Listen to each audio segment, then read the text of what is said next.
K-Talk, AM 1150, your voice. I'm Mo Kelly. If you've lived for any time in the city we call Los Angeles, you are familiar with the business of Nix Check Cashing. You remember the commercial jingle? The great service at Nix is now even better. Get immediate cash for your tax refund at our everyday low fee. And ask about our auto registration services, home loans, and refinancing. You'll see why. At Nix Check Cashing, you're somebody special. Nix Check Well, its founder, Tom Nix, has put all of his experience and experiences into his new book, Nixland, My Wild Ride in the Inner City Check Cashing Industry. And it's my pleasure to welcome him to Mo Kelly in the Morning. Tom Nix, welcome to the program. How are you today? I'm doing great. Thank you, Mo. Do you have some South Bay ties? I know you're from the Southland, but I'm thinking like San Pedro area. Do you have some ties down that way? I grew up in San Pedro.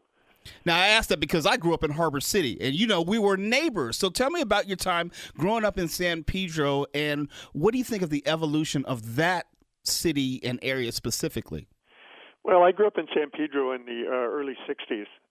And, in high school, there was basically three kinds of kids. There were the smart kids, there were the surfer kids, and there were the lowrider kids. And I was a lowrider kid. And in town, we had maybe 30 clubs. They call them gangs now. But I was in one called the Essex. And although I got good grades and all of that, we had quite an experience growing up there.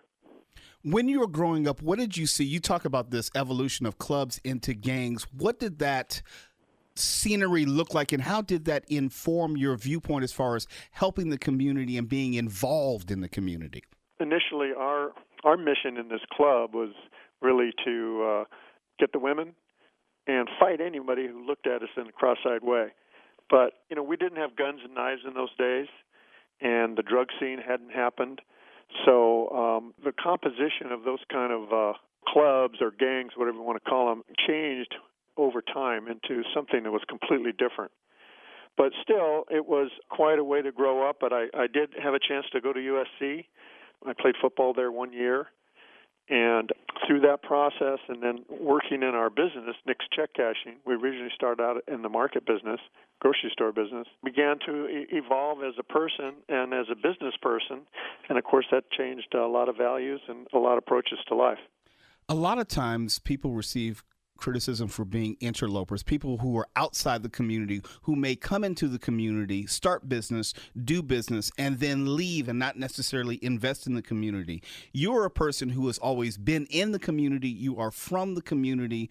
You started business then in the community. How were you received starting out? We were always received very well because we were totally customer service friendly. We hired exclusively from the community. And what you find out is when you treat people right, they treat you right. And so we had a great response. And, of course, as our business continued to grow and as we hired more people from the neighborhood, we created even better following.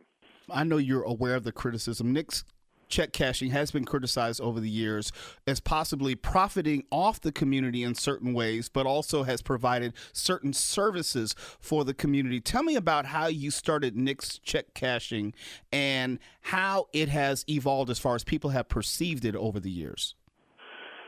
Well, we started out originally as a bakery distributorship and a day-old bakery thrift store, and that evolved into a full-service mom-and-pop grocery store where we learned how to cash checks. And we built that little market into one of the highest volume per square foot grocery stores in California by giving fabulous service, cashing checks for free, and selling bread 6 loaves for $1. Then in 1978, we had a tremendously popular check cashing business inside the market. In 1978, we opened our first freestanding drive-through location on Imperial and Figueroa. That was an actual Nix location, and within 1 year's time, we were cashing $1 million a week in checks. So there was a tremendous need to be filled. And in those days, most of the checks were being cashed by markets and liquor stores that weren't being cashed by the banks.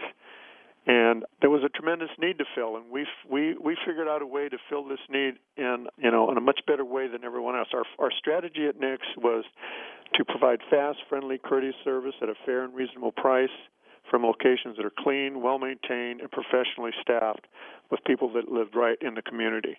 And so the response from the people we served was terrific.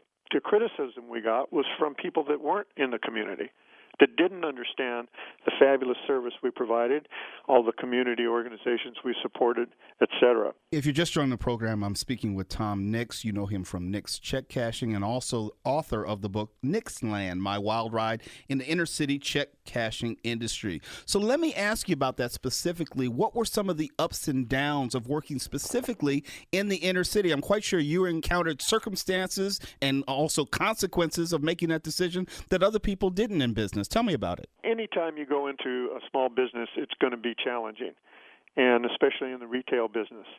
But, we had a core philosophy of to go about business with a high level of integrity, a strong sense of fair play, compassion, and being an integral part of the communities we served. So every decision we made was weighed against that set of values. And what people may not realize, some people outside of the community may not realize, is the vast majority of people that live in the inner city are just fine people, good, hardworking, nice people trying to strive to have a nice life. And there are a certain element, though, a criminal element that preys on them as well as all of the businesses in the area. And you have to be focused on protecting your assets, your employees, and your customers from that criminal element that will take advantage of them if they can. I think that's a good way for me to segue into this discussion now. A lot of people have they've brought, I'll say, a certain light upon how African Americans are viewed. And you, as a person who's worked in law enforcement, you've worked as a small business owner, you worked in the community, I think you can see this from both sides of the coin. How did you go about separating that criminal element from the upstanding members of the community and not profile people? Well, it really wasn't an issue of profiling in my business because 90% of the people that we served all looked the same. So that there wasn't a profiling issue, but the reality is you treat everyone with respect, everyone with courtesy. You don't make a judgment about somebody. But if somebody behaves in a way in which leads you to believe that they're going to take advantage of you or your customers in a criminal way, then you have to protect yourself from that. And, we had neighbors that would watch out for us. If they saw somebody lurking around the building and, preparing to snatch somebody's purse and run down the street, they would call us and say, hey, there looks like a character's getting ready to do something to your customers. And we'd go out and talk with them. And usually you could diffuse the situation before it happened. If you just joined the program, I'm speaking with Tom Nix of Nix Check Cashing fame and also author of the book Nix Land, My Wild Ride in the Inner City Check Cashing Industry. Tom, can I get you to hold over for one more segment? I want to hear about some of these specific stories in which you had to deal with the community, the good moments and also the not so good moments, and just some of these wild stories that I know that would just inform everyone. Can you do that for me? Sure. K-Talk Traffic, now from the helpful SoCal Honda Traffic Center.